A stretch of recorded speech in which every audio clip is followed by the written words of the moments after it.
तो स्टूडेंट्स आपको कुछ क्वेश्चन कराते हैं, ठीक है, जो एग्जाम के पर्सपेक्टिव से इम्पोर्टेंट हो सकते हैं, ठीक है। जैसे आपका यूडीएल हो गया,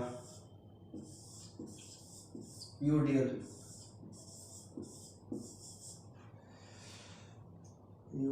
एक मिनट रुको भाई, एक मिनट रुको। तैयारी तो आप सबकी होगी ही अच्छे वाली, बिकॉज एग्जाम एक दो दिन बाद ही है। जैसे कुछ क्वेश्चन है आपका यूडीएल है, जैसे ठीक है, यूडीएल मीन्स यूनिवर्सल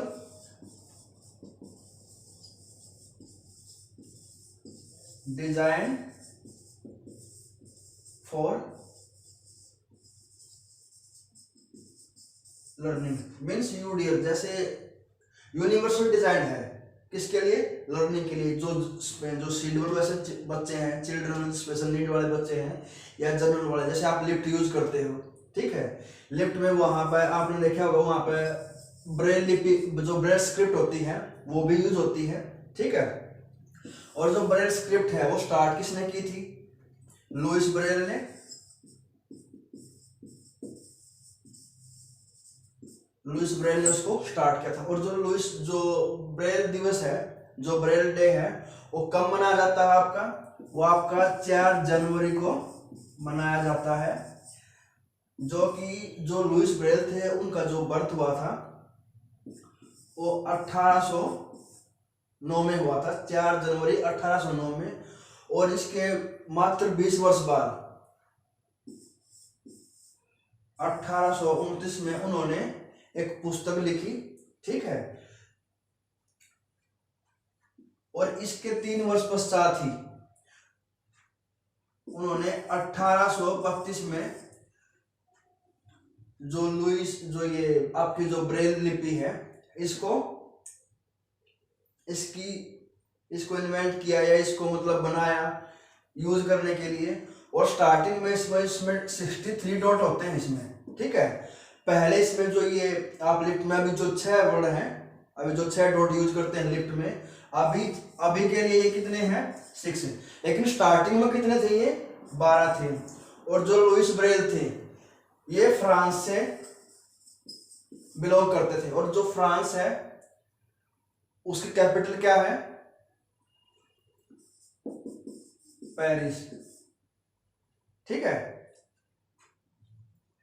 बेसिकली आप ये याद रखें, ये फ्रांस से बिलोंग करते थे और इनका जन्म हुआ था 4 जनवरी 1809 को। 4 जनवरी को ही ब्रेल दिवस मनाया जाता है। 1829 में उन्होंने एक बुक प्रकाशित की और 1800 इसके 3 वर्ष बाद इन्होंने इस लिपि की शुरुआत की, ठीक है। स्टार्टिंग में इसमें 63 डॉट्स हैं। जैसे आप अल्फाबेट लिखते हैं ABCD, ठीक है, A to Z। वो टोटली जो A को लिखने में जो जितने भी डॉट यूज होते हैं, B को लिखने में जितने A to Z जितने भी डॉट होते हैं, सबको लिखने में 63 डॉट का प्रयोग किया जाता है, ठीक है।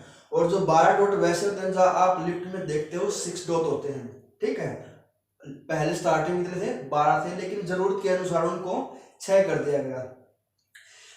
ये यूडीएल का ही पार्ट है। जो आप लिफ्ट देखते हो, दिल्ली मेट्रो में देखते हो, आप रैंप देखते हो, हॉस्पिटल्स, स्कूल्स हैं, वो सब यूडीएल का ही पार्ट है। यूनिवर्सल डिजाइन फॉर लर्निंग, ये यूनिवर्सल डिजाइन है किसके लिए? लर्निंग के लिए, सभी के लिए, ऑल ओवर, ठीक है।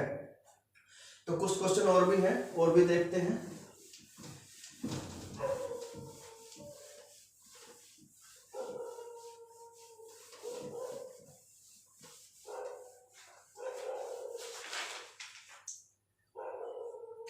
जो आपका RPWD एक्ट 2016 है, इसके लिए सबसे पहले बिल बनाया गया था, ठीक है। और वो बिल बनाया गया था 2011 में। उसके बाद ही ये बिल रखा गया, उसके बाद ही ये एक्ट आया था।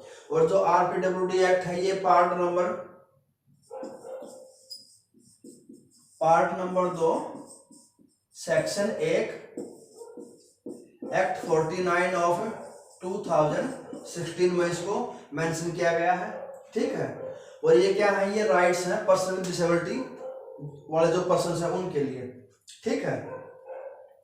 और जो पीडब्ल्यूडी एक्ट था, पीडब्ल्यूडी एक्ट में इनके लिए 3% रिजर्वेशन था जॉब में, जो सीडब्ल्यूएस पर्सन है, ठीक है। लेकिन जो आरपीडब्ल्यूडी एक्ट है, आरपीडब्ल्यूडी एक्ट 2016 में ये जो रिजर्वेशन है इसको कर दिया गया 4%, और हायर एजुकेशन के लिए जो रिजर्वेशन है वो है 5%, 5% है हायर एजुकेशन के लिए, ठीक है।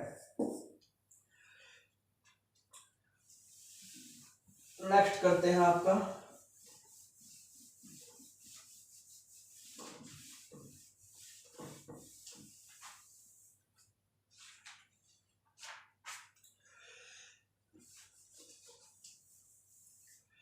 जो आपके एनसीएफ है,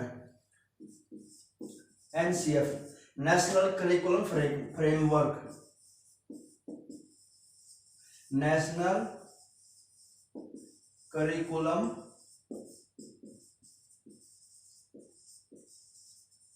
फ्रेमवर्क, ठीक है। ये सबसे पहले आया था 1975 में, ठीक है। फिर आया 1988 में, उसके बाद आया 2000 में, और उसके बाद आया 2005 में। अभी आपका 2022 में भी एनसीएफ आ चुका है, लेकिन इसको अभी तक गवर्नमेंट ने अप्लाई नहीं किया है। अगर आप गवर्नमेंट अगर एग्जाम में ये आता कि टोटल 2022 तक आपके कितने एनसीएफ आए, तो आपके 5 एनसीएफ आए। NCF means national curriculum framework, जो बच्चों के लिए करिकुलम जो फ्रेमवर्क तैयार करता है, वो बेसिकली हमारा क्या करता है, एनसीईआरटी, ठीक है। एनसीईआरटी क्या होता है, national council education of research and training. इसकी स्थापना, इसकी एस्टेब्लिशमेंट हुई थी 1961 में, ठीक है। पहला एनसीएफ आया था हमारा 1975 में, दूसरा आया 1988 में, पहले के 13 साल बाद, आफ्टर 13 ईयर। फिर आया 12 साल बाद सन 2000 में, उसके बाद 5 साल बाद, और अब तक देखो 2005 से अब तक, ठीक है। अब तक ये एनसीएफ अब तक कंटिन्यू में अभी तक चला हुआ है। जो 2005 वाला एनसीएफ है, ये basically science and technology and society, इनके सोशल सिस्टम, जैसे सोशल सिस्टम, ये तीनों इसमें ऐड। जो 2000 वाला था उसमें क्या था, उसमें साइंस एंड टेक्नोलॉजी यूज किया था। लेकिन गवर्नमेंट ने देखा, या कोई जो एनसीईआरटी है जिसने ये एनसीए बनाया, उन्होंने देखा कि बच्चे की लाइफ है जो साइंस एंड टेक्नोलॉजी के बेस पर ही नहीं होगी, ठीक है। बच्चे को अपनी जो लाइफ है, जो अपनी जिंदगी जीनी है, वो समाज में जीनी होती, ना कि साइंस एंड टेक्नोलॉजी में। तो 2005 में साइंस, समाज, बच्चे को समाज में ही सिखाना है, ठीक है। तो उसको सोशल सिस्टम को उसमें ऐड किया गया था 2005 वाले एनसीएफ में, ठीक है। इसके बाद करते हैं आपकी जो भी एजुकेशन पॉलिसीज आई हैं, ज्यादा ब्रीफ नहीं किया जाएगा, ठीक है। मेन टॉपिक है, हेडिंग्स ही आपको बताए जाएंगे। जो आपकी एनईपी है, नेशनल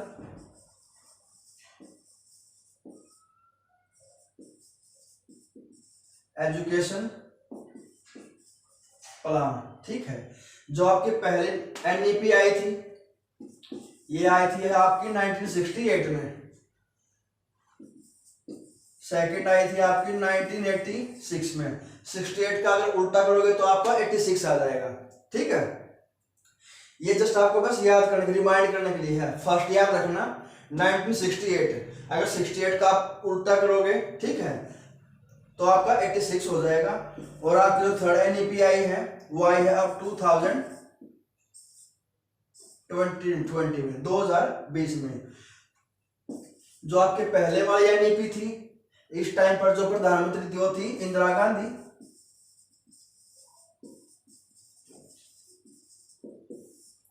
और जो 86 वाली थी उसमें थे राजीव गांधी जी,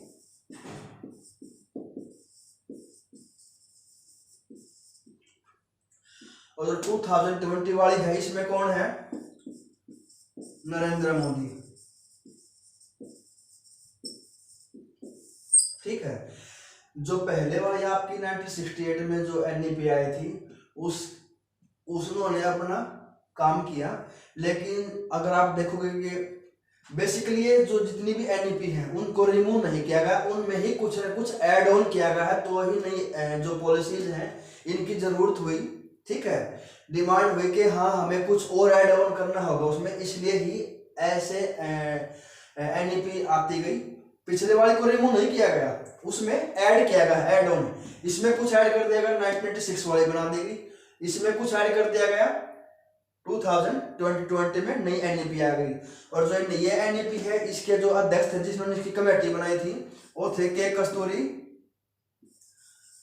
रंजन। ठीक है, और जो आपका 1986 है, इसी टाइम पर ही राजीव गांधी के टाइम पर ही जो एक प्रधानमंत्री थे, जो ऑपरेशन ब्लैक बोर्ड था, ऑपरेशन ब्लैक बोर्ड, ठीक है, ये भी उसी टाइम पर आया था। आपने देखा होगा जो ब्लैक बोर्ड यूज करते हैं वो 1986 वाला जो एनईपी है उसी के बेस पर वो बोर्ड यूज किया। लेकिन अब क्या है, अब तो आप प्रोजेक्टर पढ़ लेते हो, व्हाइट बोर्ड है, आप कहीं हर जगह देखते हो। ठीक है, आईसीटी का काफी यूज होने लगा अब। तो ये था आपका, ठीक है, आपकी यही है बेसिकली, आपकी 3 ही एनईपी आई है। वैसे इसमें कुछ चेंजेस होते रहते हैं, अमेंडमेंट में संशोधन हुए हैं काफी। ठीक है, जैसे आपका 2002 में आया था 86 अमेंडमेंट एक्ट में आया था आपका, जो ये आरटी का है, राइट टू एजुकेशन एक्ट। ठीक है, बच्चे के लिए शिक्षा जरूरी है। अगर बच्चे का जनरल में देखोगे आप, जनरल एजुकेशन है जनरल बच्चे के लिए, तो आपका 16 to 14 ईयर्स है एजुकेशन के लिए, फ्री एंड कंपल्सरी एजुकेशन। अगर स्पेशल में देखोगे आप, स्पेशल एजुकेशन में देखोगे तो आपका है 16 to 18 ईयर्स। ठीक है, और जो आपकी 2020 वाली एनईपी है उसका स्ट्रक्चर क्या है, 5 + 3 + 3 + 4। ये है आपका फाउंडेशनल स्टेज,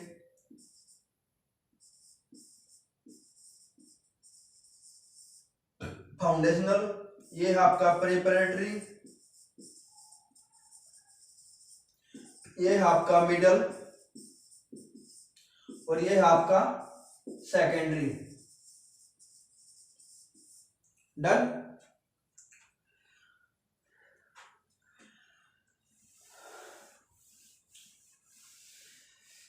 आप इसको वीडियो को पॉज करके भी देख सकते हैं अगर आपको लगता है कि स्पीड ज्यादा है। ठीक है,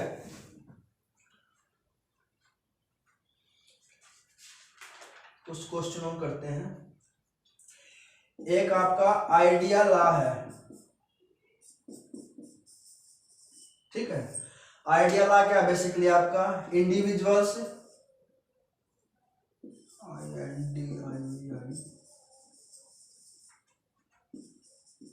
विद डिसएबिलिटीज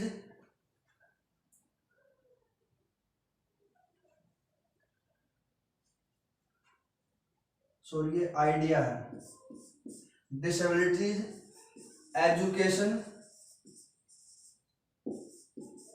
एक्ट, ये आया था आपका 1990 में। ठीक है, लेकिन ये था नया वर्जन। इसका जो ओरिजिनल नेम है, इसका ओरिजिनल नेम क्या है, वो है education of handicap children act. ठीक है, मेन क्या है, मेन है आपका ये 1975 में बना था, education of handicap children act. लेकिन जो इसका नया वर्जन है वो इसका आइडिया एक्ट या लॉ जो भी आप बोलते हो, individuals with disabilities education act, जो 1990 में बना था। और 1975 में आपका और क्या हुआ था, जो आपका ये एनसीएफ आया था, जो आपका पहला एनसीएफ था, ठीक है, वो भी 1975 में आया था। और कोई भी जितने भी एनसीएफ आए हैं मोस्ट ऑफ वो एनईपी के बाद ही आए हैं, एनईपी से पहले कोई नहीं आता। कोई भी न्यू नेशनल एजुकेशन पॉलिसी आती है उसके बाद ही एनसीएफ आते हैं। NCF means national curriculum framework, ठीक है। ये देख लेना आप, जो आइडिया एक्ट है, जो आइडिया लॉ है, individuals with disabilities education act 1990 में ये बना था। लेकिन इसका जो ओरिजिनल नेम है, जो इसका रियल नेम है, वो क्या था, education of handicap children act, जो 1975 में बना था।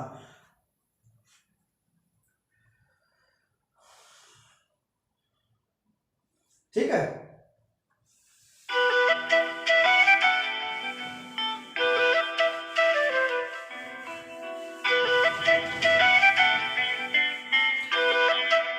बाकी फिर करते हैं आप इसको।